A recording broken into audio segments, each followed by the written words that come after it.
Hey guys, I'm Elizabeth McCravey, a website designer and business coach for entrepreneurs and your host for the Breakthrough Brand podcast, the show that's all about pulling back the curtain on how to actually build a successful business. I don't skim the surface around here. If you want a deep dive into the nitty-gritty details of what it takes to run a successful business and stand out in a crowd, you're in the right place. After creating a multiple six-figure-a-year website design business in my 20s, I'm ready to share everything I've learned and everything I'm still learning because I believe the keys to building a thriving business should never be a secret. Here you'll find episodes that are actionable, direct, and fun, like friends chatting business over coffee, and a fresh, honest take on the reality of being an entrepreneur. If you're ready to master online marketing, branding, website design, mindset, and business strategy, then this is the podcast for you. It's time to build your breakthrough brand. Let's do this. The missing piece to your business's success is our topic for the day, and I think you guys are going to seriously love this. So I'm chatting with Megan Hyatt Miller. She's the president and CEO of Full Focus, formerly known as Michael Hyatt and Company, which we're going to talk about their rebrand towards the end of this episode, which is super interesting. So stay tuned for that. Megan is a mom of 5. She's a wife. She's a Christian, and she actually lives in Franklin, Tennessee, like me, about a 10-minute drive from me. So that's really fun talking about Franklin stuff a little bit before we were recording. And today we're talking about the power of our brain in our business's success or lack of success, and how to really grow your business and change your life through the stories you're telling yourself about your experiences. It's powerful. The stuff she's talking about is really powerful. And I just personally love this topic. I love the topic of growth and business and success and all of that. So some things we talk about today, to give a little bit of a spoiler. We first talk about what her days are like as a working mom and CEO. And we talk a bit about how she doesn't work 9 to 5 and how she actually cuts her days short at 3 o'clock to be a present wife and mom, and like how she's managed that and made that like kind of a rule for herself, which is really interesting. We talk about the stories we tell ourselves as business owners and really dive into changing that. And I'll leave that part for you guys to hear, but that's a really large part of our conversation. So interesting. We talk about team culture. So she's built an incredible team culture at Full Focus, and her advice on that and how to really keep your team active and feeling engaged in the mission of your company. We talk about the rebrand of Full Focus. So if you're like thinking about rebranding your business and changing your name and all of that, that will be an interesting part of the conversation for you, and so many other little tidbits throughout. So I hope you enjoyed this conversation with Megan. And without further ado, here's that interview. All right, guys, I am thrilled to be welcoming Megan Hyatt Miller to the Breakthrough Brand podcast. And today we're talking about, and Megan, I didn't even tell you the title I had in mind, but the missing piece to success in your business, which is not going to be some cool social media trick, not another, funnel for your marketing, not even hiring the right person, but something else entirely. And Megan's going to unpack it for us. And yeah, I'm thrilled to learn from you today. So yeah, welcome to the podcast. And if you don't mind sharing who you are, what you do, and a little bit about you and your family. Well, Elizabeth, thanks so much for having me on. I'm really excited to be here and talk with you guys today. As you said, I'm Megan Hyatt Miller. I am the CEO of Full Focus, and we are a goal achievement company in Franklin, Tennessee. So you and I are close neighbors. Yeah. I think we're about 10 minutes apart, we found out. And we really help both individuals and teams, including small business owners, to close the gap between where they are and what they want to achieve, both in their personal life and in their professional life. And so we do that through our coaching. We have a coaching program for small business owners, and we also do that through our Full Focus Planner, which is a 90-day planner that's sold more than 1 million copies. So that helps people in a really practical way connect their annual goals to their daily action. So we love that. We're also really passionate at Full Focus, and this is kind of lead in a little bit to my personal story. We're really passionate about something that we call the double win, which is winning at work and succeeding at life. I'm a mom of 5 kids in addition to being a CEO, and I I really care a lot about having the margin that I need in my business financially. And I also care about having the margin that I need, not financial margin necessarily, although obviously that's important, but at the personal level, the time margin I need to give attention to the things that really matter to me outside of work, most importantly, my husband and kids, and then taking care of my health. We really want to help people discover a path to have that kind of success that's full orbed. Yeah. And people who listen to the podcast for a while know that I'm like a huge full focus planner person. Yeah, and I love too the mission you said of like winning at work and succeeding in life too, and like how all that connects. Mm-hmm. And like I was telling you before that like you're like the years ahead of me in mom life and in business life and all the things. But it's so cool that you are the CEO of an awesome company that we all love. And then also mom of 5 and a wife. Like I know every week's so different, especially like with right now, you doing everything with the book. But like, what would you say a day is like for you? Like, are you working from home? Are you in the office? Are you in a lot more meetings? Like, when is family time? Like, what does this life look like? That's a great question. Well, I generally go to work at 9 in the morning, and I have an office in my home, which probably about one day a week I work out of. Wednesdays is typically our no meeting day when we're not in book promotion season. And so that would be like a day that I might stay home. We also have an office, which is primarily a co-working space, but I have a nice private office here as well. And so I'll come to the office probably 4 days a week, and I work from 9 to 3 most days. That's actually something that I started many, many years ago when my kids were young. I decided I needed to have a hard stop at 3. And, one of the great things about being an entrepreneur is you can make some of those choices, that might be more difficult if you had less autonomy. So I love that, because a couple of my kids have some special needs. And when they were little, it was really important to me to be able to be the one to pick them up from school, to be home with them after school, to do some of the therapies and things that they needed. They're older now. The kids that were young then, I do have a 3-year-old as my youngest now. But I still want to be home and present about from 3 o'clock on. And so we'll do, homework at the kitchen island like everybody else is doing at that time of day if you have school age kids. And then we're having dinner as a family. It really is important to me to try to sit down at the table. Like last night, that looked like ordering pizza because I had a crazy day. But still, like, I just want to sit across from the kids and hear about their day and have those memories. So that's kind of a typical day. I'm getting up in the morning, I should have said, and exercising and doing kind of a quiet time. I'm a committed Christian. And so that's an important part of my day. And then I'm getting my full focus planner out and I'm planning the day. So that's kind of a little sketch. That's cool. And I love what you're saying of like being able to stop work at 3 and come home, switch gears. Do you feel like you had to fight really hard for that schedule?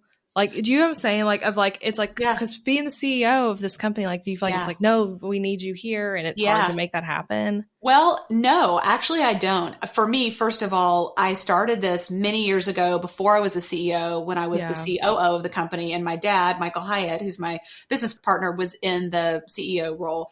And when he asked me to step into that COO role, he said, hey, I want you to do this. I think it'll be great. I think you're ready. And I was like, I think it would be great too, but I've got to put this constraint in place because I'm not willing to sacrifice my family's needs for the business. And he said, hey, if you can produce the results in that period of time, no problem. And so we kind of did it as an experiment, but then fast forward to 2020, we made that an option for our team as well. So our team works, kind of 30 to 40 hours a week in there, and it fluctuates a little bit in, depending on what's going on. But a lot of our team is also done at 3. And, it's interesting. We have about 65% women in our company. And I think it's just because we're so family friendly that's possible.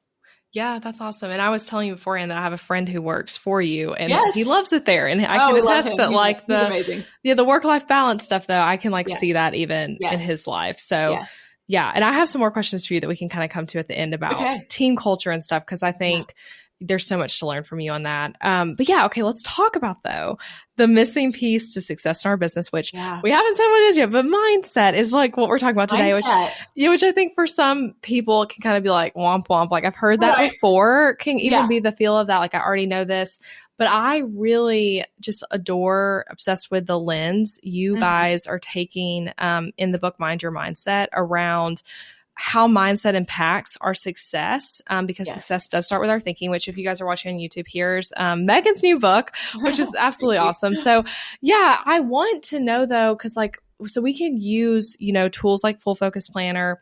We can buy really helpful business courses. We can listen to helpful podcasts. But then if we don't have our mindset checked in, if we have like what you call, the narrator telling us like the wrong things to listen to, we can't win in our business or in our life, really. Yeah. So basically, though, I want to know to start, the tagline of the book is the science that shows that success starts with your thinking. Like, let's dive into that. Yeah. Tell me more about that. Well, this is really fun. This is a really fun book to write and to research for, because you're right. There are a lot of people talking about mindset. And the reason that we decided that there needed to be another book on mindset is because it tends to be books that are, a little more psychological in nature or very densely scientific. And, where like you and I would feel like we probably needed some kind of a PhD to be able to really understand what they were talking about. And so we thought, okay, we want something that is absolutely evidence-based, because this can feel like it's, at some ways that it gets presented, it's kind of like woo-woo or, like The Secret or something like that. And, that didn't really resonate with us. I mean, we're really serious business people and we're coaching business owners and executives. And we just felt like we needed to do a better job of figuring out the science and making sure there was really backing for some of these ideas. And what we found is there absolutely is. As it turns out, our brain is expert at interpreting the events of our life, and probably the biggest idea in the book is that there's what happens to us, the facts of a situation, things you could read in a doctor's report or a police report, that kind of stuff. And then our brain takes those facts and it's trying to give meaning to them. It likes to have certainty. That's the brain is all about safety and certainty. And so it gives us a story, like maybe you had something happen in your business where your numbers were up by 25% one month and you got 3 new clients and the next month they were 0. Well, your brain is going to take the facts of those two situations and try to say, well, what does that mean? Does that mean we have a recession? Does that mean your lead generation didn't work? Does that mean that, your clients don't like you anymore? Like, your brain is going to try to come up with something like that. And whatever the story is, and usually it's negative when it first pops up, again, because it's your brain's trying to keep you out of danger, that story will drive the actions that you take and what your brain goes to work solving for. And then those actions will determine your results. And I think most of us, I know the people listening to this podcast, you guys are high achievers. Like, you're trying to get stuff done in your businesses and your life. And we are action people. We're like women who get stuff done, and that's awesome, except that sometimes our actions are not delivering the results we want. And what we need to do is go further upstream and say, okay, I need to recalibrate this story so that I can have access to solutions, ideas, actions that are going to ultimately get me somewhere different. Yeah, I love that. And you're right about the action people. It's like, it can be so easy to like, and I do this in my business. Like, I did this recently, even what you're describing, like you see data, like the basic information, like you were saying, like similar, like a police report or something. Yeah. And then you're like, this means this. So I have to go do this, and just rushing to it. Yep. So you talk about in the book, the idea of the narrator and how like us identifying the narrator is like really the first step into, kind of solving this and taking better action in our mindset. What is the narrator, and like how do you find, I love the usage of the narrator to describe this. It feels so like clear. But yes, dive into that for us. Yeah. Well, if you've ever felt like there was somebody talking to you in your head, you're not wrong. That's your brain. Your brain is constantly interpreting the events of your life, like I said a minute ago. And what we've done in the book, Mind Your Mindset, is to call that the narrator. It really feels kind of like a character in your head. And the narrator is trying, though not always effectively, to help you out by keeping you safe and keeping you out of danger and uncertainty and all that kind of stuff. And for most of us, we never learned growing up that there's a difference between what happens and what we say about what happens, which we would call our stories. And this is a really powerful idea. It can be a little unsettling at first because you're like, oh, wait a second. Does this mean that like I can't know what's true? And we cover that in the book. We do believe in objective truth, so it's not what we're saying. But there's so much of our life that actually is subjective that feels true, again, because our brain has this bias towards certainty and safety. And when we start realizing that the narrator is always going to serve up some kind of an explanation for why those things happened or are connected, then we can start to identify, okay, what's the fact part of that? And what's the story part of that? And is that story helping me get the results I want? Or is it actually holding me back? And there's so much power in that. And that's why the first step out of 3 that we talk about in the book is to identify your story.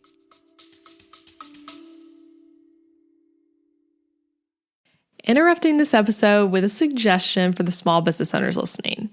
Ever wonder what you should do for healthcare when you and your spouse are both self-employed, so there's no work-provided health insurance to participate in? Well, when my husband Adam joined me in the entrepreneurial job space over 4 years ago, we joined Christian Healthcare Ministries instead of getting traditional health insurance. And it was the best decision for us, especially in these years of growing and raising a family while also running multiple businesses. CHM is a health cost-sharing ministry and is a faith-based alternative to health insurance. We did tons of research before choosing CHM, and if you know me and Adam, you know we are all about doing the math when making big or small financial decisions. And even though it's not insurance, CHM shares 100% of eligible medical bills, which is more than the typical 70 or 80% of medical bills paid for by insurance companies. All sharing is determined by the CHM guidelines, which you can check out before and after joining. And for the mamas and mamas to be listening, you truly cannot find a better healthcare option for maternity care. I had a vaginal delivery and a C-section and birth center care and hospital care between my 2 pregnancies and births, and it was all 100% shared for. And outside of birth, we've had our share of emergency room visits and procedures as a family, and those costs were all shared by members at Christian Healthcare Ministries, leaving us only paying our monthly contribution. CHM is less expensive month to month than insurance, and because there's no network, you can choose your care with whichever providers best fit your family. I seriously just cannot recommend Christian Healthcare Ministries enough. You've got to check them out. Go to elizabethmccravey.com/CHM for more information. Also putting that link in the show notes, elizabethmccravey.com/CHM. Now back to the episode. Yeah. And I mean, even thinking about that of how you said that there's the facts of it and then what we say about it. Like people can all be in the exact same situation and have a different story, a different experience with it. And even at different points in your life, you might interpret that same experience differently. Yes. So that's the first step that you lay out is identifying the narrator and identifying the story. Is that what you said? Yeah, identify the story. Mm-hmm. Identify the story. Yeah. So are you cool with walking through the steps? I'd love to go through them. Okay, what's the second step that people do? So the second step is to interrogate the story. And, I always think of those funny, like old black and white movies where they're like down in a windowless basement, the police officer and the single bright light bulb, But in a way, we want to do that with our own stories. And what I often say is, we're not being judgmental, when we interrogate it, because that image that I just gave, can feel a little harsh. We want to have a lot of self-compassion. If you are a person who has begun to notice, gosh, a lot of the interpretations of situations that I'm noticing when I go to identify are really negative. Like, is there something wrong with me? Am I just a negative person, or I don't have a growth mindset or something? It's like your brain is not actually wired for the growth mindset. That's a choice. When we want to become open to possibility and get out of our comfort zone, that's an unnatural thing that we're doing that our brain doesn't really like a whole lot. And so you're always going to have that. You don't want to worry about the fact that it is negative. You just want to get curious about it. And so in the interrogation step, what we're trying to do is start to kind of shake loose the connective tissue between the facts and what we're saying about the facts. Because then we start to realize, just because this feels true and feels like it has a lot of certainty to it, doesn't actually mean that it is true. And so there might be other interpretations. What could maybe some other interpretations be? If you were to ask your best friend, tell her what you just experienced and say, like, how would you think about this? She might come up with some explanation because she doesn't have the same experiences in her past that's completely different and way more helpful. I was actually coaching a group through this yesterday, and I had them go through an exercise of saying, okay, if that's your story, if that's what you believe about this group of people, what actions would you take? And they were like, well, we probably wouldn't, they were talking about a collaborative project that they were working on. And they were saying, well, we probably wouldn't be very respectful. We probably would look actively for the flaws in the solution that they were coming up with. We probably wouldn't really try and give it a fair shot what they came and presented to us. And it's so interesting because when you get clear on what the consequences are of this story driving your actions, it really amps up your internal motivation to say, okay, now let's go on to the third step, which is to imagine a better story, because we need access to different actions that are going to lead us to different results. Yeah, that's awesome.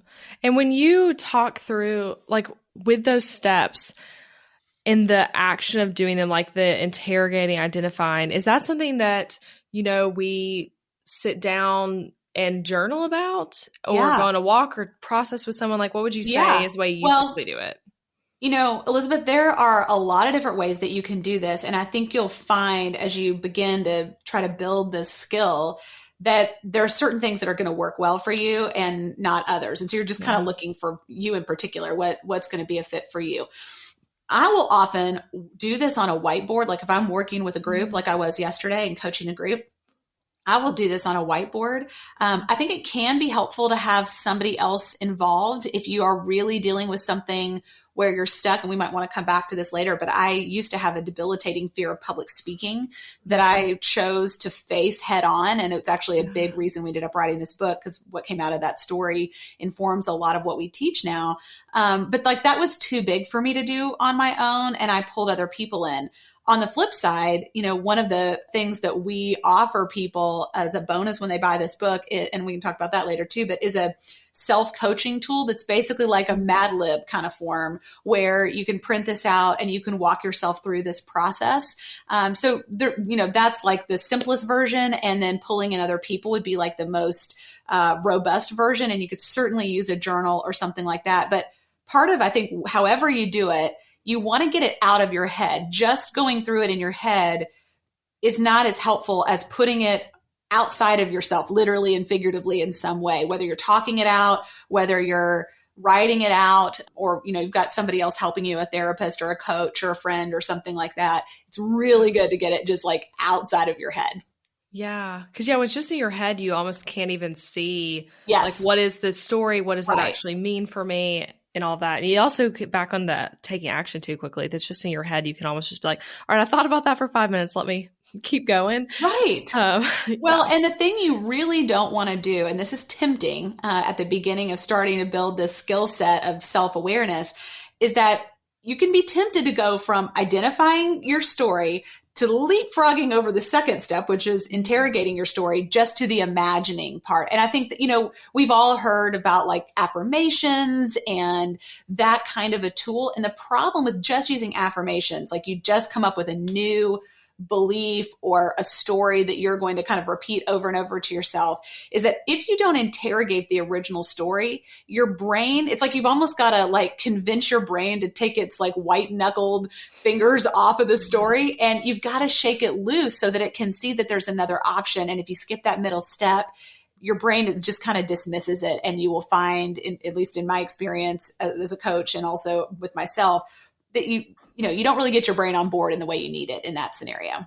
Yeah, I can see that. And I can see too, like you're saying, that sometimes just saying like an affirmation of like, I am this. It's like, well, it doesn't reach your core if you haven't thought through, identifying what the story is. Exactly. Do you want to walk us through an example of this with your public speaking story? Because I'd love to hear that. And I think that's so relatable. And I also had a big public speaking fear at one point. So I would love to hear that. I love to talk about this because, of course, this is the number one fear that every person in America / the Western world has. It's almost like silly. Jerry Seinfeld has this joke that he says, if you go to a funeral, people are so afraid of public speaking, they'd rather be in the casket than delivering the eulogy. Oh gosh, yeah, really, that is hard. I can relate to that because I'm like, yes, that's how I felt. When I was about 16 or 17 years old, I was in high school, and I had a friend who was delivering a big presentation in front of 50 people or something,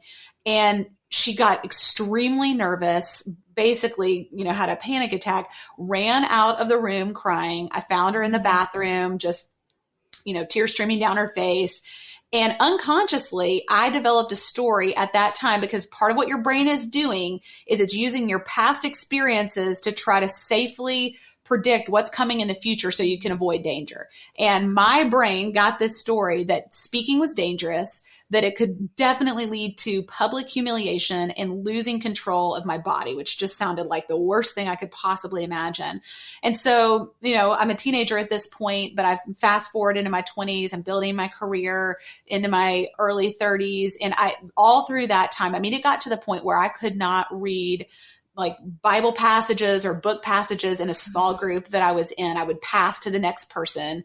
I avoided all kinds of professional opportunities where I might have to speak in any way, like to a board, to give a presentation to some kind of group of stakeholders. Not talking like speaking on stage, like just talking out loud and up in front of people was terrifying to me. And so it got to the point I was working in our business.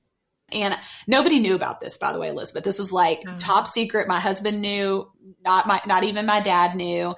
And it came to the point where I'm now COO. Our team says, "Hey, I want to do this live event.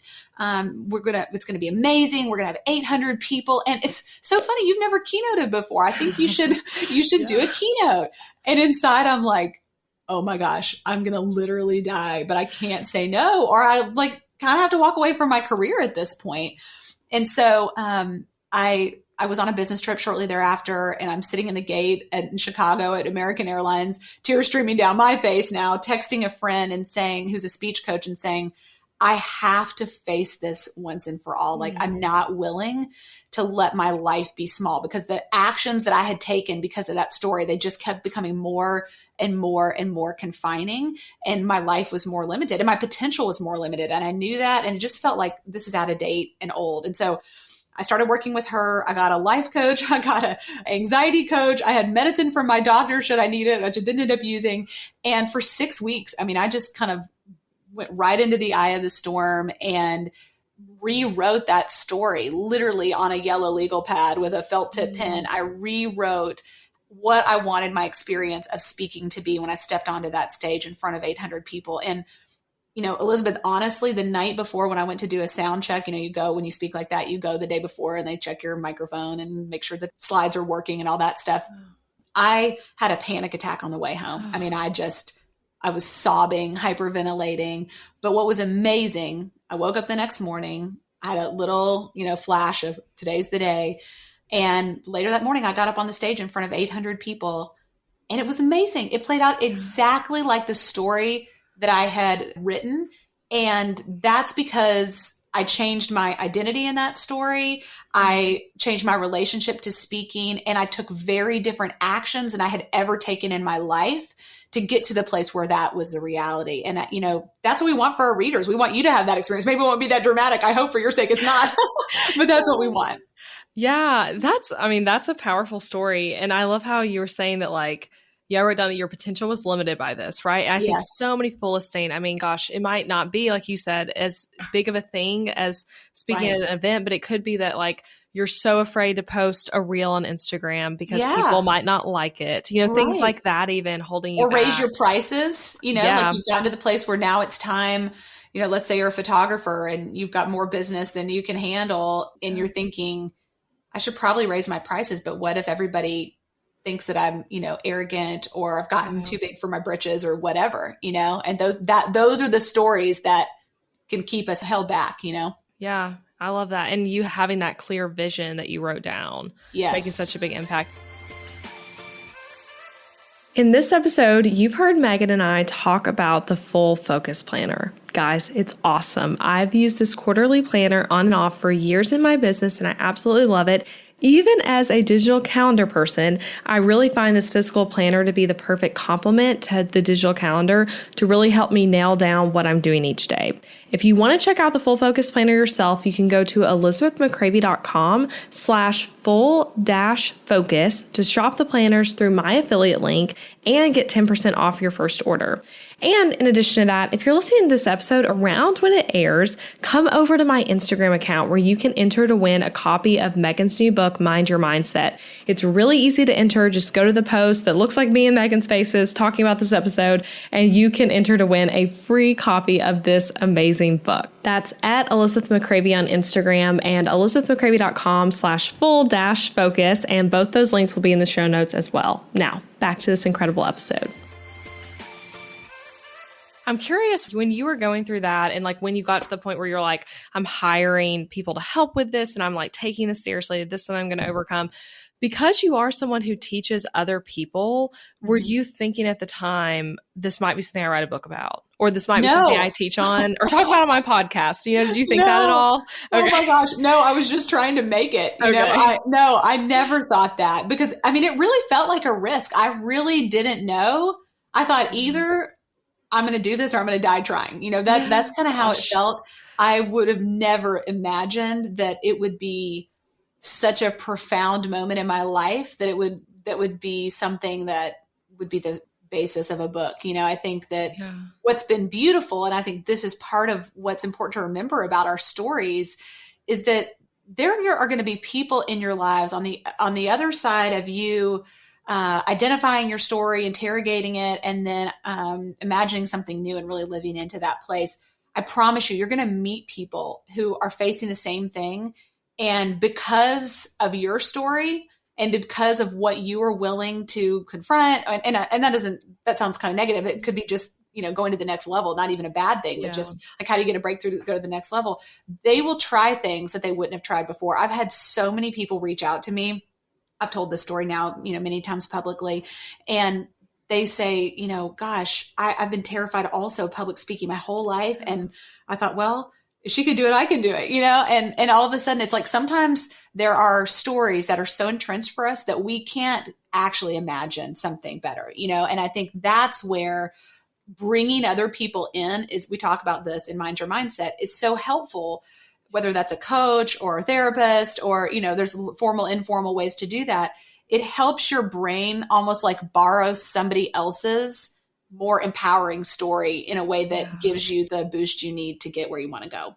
Yeah. And vocalizing, like you were saying, that no one knew except for your husband, that you were so afraid of this. Yeah. Being able to tell that story and share it with someone is very impactful. Yes.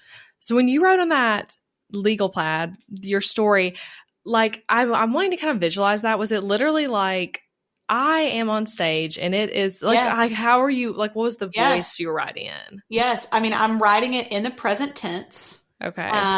And like it's happening right there. So I'm living into that story. I'm talking about the preparation that I've done. I'm talking about how I'm feeling. I'm talking about what it feels like to connect with the audience and what's at stake with the audience. I'm talking about, I have a voice and I deserve to be seen, because I think kind of a secondary story, besides it's all, you know, all the danger stuff, was that I wasn't worthy of taking up that space on the stage and having a message that was worth sharing, just kind of that imposter syndrome. And so that was really powerful for me. Now I will tell you, you know, as I'm coaching clients, it's not necessary to do that much. I mean, this was like 2 pages of writing that I did. It's not necessary to do that much. Really, it can just be a statement. It was just, for me, this particular story was so powerful in my life that I needed to sketch out the whole scene so that I could let my brain practice living in that story, because our brain actually doesn't know the difference between we really did it and we imagined doing it, which is partly why all those years that I had imagined what terrible things could happen on stage, you know, it's like they might as well have happened from my brain's perspective. And the neural pathway around speaking was dangerous, you know, was cut so deeply that my brain just felt like that was reality. Like it might as well have been absolutely verifiably true that speaking would kill me. Yeah. And I want you to like almost say that again, that our brain doesn't know the difference between what we say that again. I feel like our brain really doesn't know the difference between what we imagine and kind of live out. And this is true. This is why visualization can be very helpful, which is really part of what I was doing with this story. And it's also why when we catastrophize, it can feel so traumatic to us almost, that it's like we're creating a little movie scene and putting ourselves in our mind's eye as a character in that movie. And it's either great or not. And whichever one we pick, it creates these neural pathways. Just think of it like if you were, digging with an ice cream scoop in your bucket of ice cream over and over in the same place. Eventually you'd get to the bottom, and it's like that's where the scoop is going to want to go, right to that spot. And I think that's kind of how our brains work when we practice. What I mean is when we repetitively think things, we're creating these grooves in our brain, literally like observable grooves in our brain, where our brain, because it likes certainty, it just wants to keep going down the same path. So the bad news is if you're not conscious of this, you probably have some pretty unhelpful neural pathways and stories that are driving the actions you're taking, which is why you're not getting the results in whatever area of your life, you're not. The positive thing is you can actually train that narrator in your head by going through this process of identifying your story, interrogating your story, imagining a better story. You can actually create new neural pathways and make that narrator your ally instead of feeling like, this narrator in my head is my enemy. It's actually, it can be not your enemy, but it has to be trained like, a little puppy. Yeah.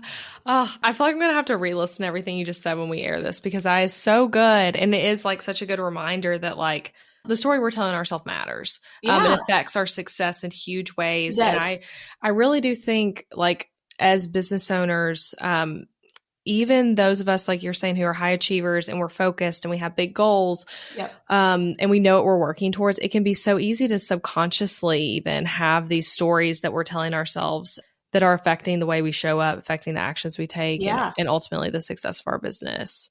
I think that's really true. And, this is kind of like a hard reality, but the quality of our lives in many ways is going to be determined by the quality of our stories. And if you think of somebody that you admire professionally and you think, gosh, that's what I want to do. Like, I want to get to the place where I can do that.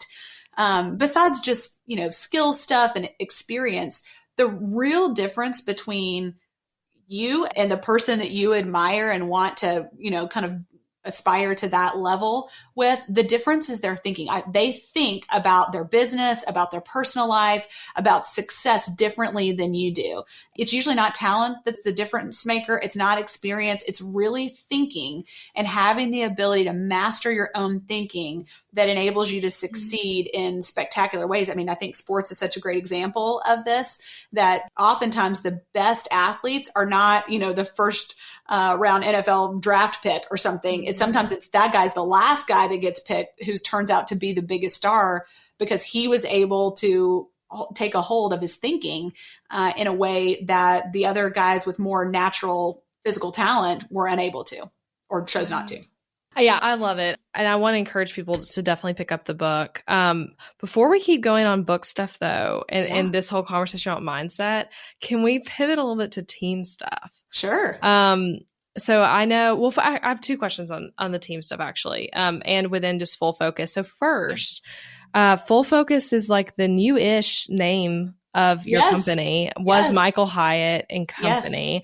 What was the rebrand like the decision to do that and the process, like how all that had come about? Well, it was a lot of fun and it was really fascinating to see how it unfolded internally. So you're right. We have been Michael Hyatt and Company. My dad, Michael Hyatt, is the founder of the company, and we were very personality oriented for many years. And as we moved toward kind of our succession plan, so he is still heavily involved in the business, but he doesn't have an operating role. So he's creating content, he's speaking on behalf of the company. And then of course we are co-authoring books together and, coaching and so forth.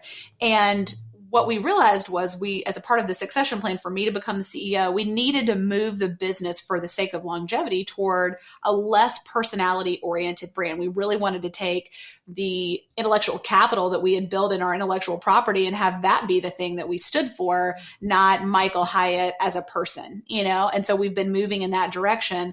And we also had several brands that we felt like we're standing alone in a way that in the market we're a little confusing. So we have the Full Focus Planner, we have our coaching program, Business Accelerator. Those are the two primary pieces. And over the years we've sold or kind of sunsetted a number of other things along the way.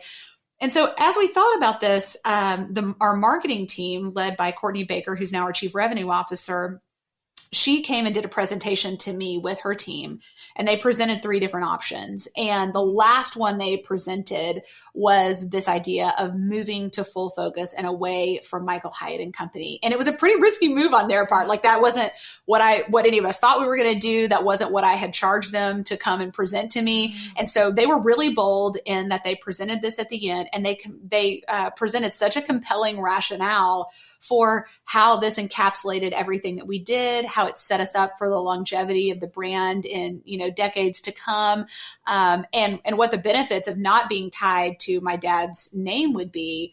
And it was just like absolutely persuasive, and they had worked with our internal designer, external consultants on that to come up with all this. And I think it was the hardest for my dad for about 24 hours. He wasn't in that meeting. And so I kind of like made a leadership mistake. You shouldn't do this with your business partner. I just sent him the video of the meeting, not really thinking about the emotional impact. Cause like I'm thinking about it just very business. Meanwhile, it's like literally his name, you're taking your name off the business is what we're suggesting. So it was kind of funny because, he said I had to take a deep breath and for about 24 hours, my feelings were hurt for a second, but then he really got to the place about 24 hours later of, this makes so much sense. And on the other side of that, I'm so proud of where we are, what this makes possible for the future. And I just think it's clearer to our audience who we are and what we provide. Because a lot of people who buy our Full Focus Planner, they come in and have never heard of Michael Hyatt. They bought it because they saw it on a Facebook ad or something. And there's it was actually becoming a hurdle to get over when we were being introduced to new customers and new audience members. Yeah, I love that for you guys. I do think it's a good move and a lot more clarity there. How many months process was it from the moment you guys are like, we're going to change the name to like, hey, it actually is announced? Oh, probably 3 or 4 months, I think. Okay. Yeah. Pretty fast. That's nice. A lot of that design work had already happened. So that was easier. What was really a big part of it for us was going through what we call cascading communication. This is something we have developed and practiced for a long time, but it's the idea that when you do any kind of change management, like you've got some big announcement, you're rebranding, you have a new website, you're changing your services, your pricing, whatever that kind of stuff is, that you need to have a very thoughtful plan of how you roll this out sequentially so that different groups of stakeholders that are kind of hierarchical, it's like your business partner would be the closest stakeholder. And then after that, maybe you have some other employees, maybe you have a leadership team above them. And then you have certain tiers of clients or external relationships. You have clients, you have vendors, things like that, industry peers. You want to roll out that information so that nobody feels like they got informed too late or somebody that was subordinate to them found out before them or it impacted them personally and they didn't get the chance to ask questions. You just want it to feel really professional and nobody gets surprised in a negative way along the way. So that was the hardest part, was just rolling that out to each group of stakeholders very thoughtfully and intentionally along the way. And that was probably at least a month-long process. Okay. Yeah, that's cool. I mean, it's so interesting because I know a lot of listeners have gone through name changes. It's funny for me, I changed my name to my name after a different name. So it's like I've done the literal reverse of that. But I can see how that makes so much sense. I also wanted to ask you about team experience and team culture. So I know you guys do such a good job with that, like I was saying, and you were named like one of the happiest workplaces by Inc. magazine 2 years in a row. So that's awesome. And you're like the leader of that as CEO. So I guess I'm wondering, for people listening with teams, which I myself have a team, and for a lot of us, it's more like, contractors who are playing team member roles, or we're all remote, which I know you guys do a lot of remote work now as well.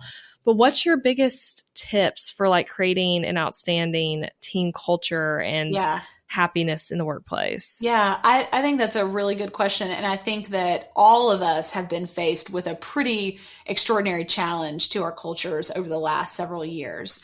I've been thinking a lot about this lately because my favorite book on culture, by the way, is called The Culture Code I am obsessed with this book. I'm reading it for the second time right now. It's like in my top 3 business books. And one of the things that the author talks about is the need for felt safety, which seems like kind of a funny thing to talk about in the context of business. Like that feels like a therapy idea, not a business idea. But in reality, when you think about what does it take for a team to perform at a high level, like what kind of constitutes high performance, you're looking for things like ownership, self-motivation, creativity, risk-taking, innovation, like those kinds of things. All of those presume a level of felt safety, because if people feel worried, scared, unsure of their security in their role or, within their place in your organization, even if you just have 1 or 2 employees or contractors, you're not going to get them to access that part of their brain that is more creative, because the brain is always going to go back to safety. Like if it doesn't feel safe, it's like, that's the only thing it can think about. So I think this is fascinating because we've gone through this period where we've literally felt not safe, like physically with the pandemic.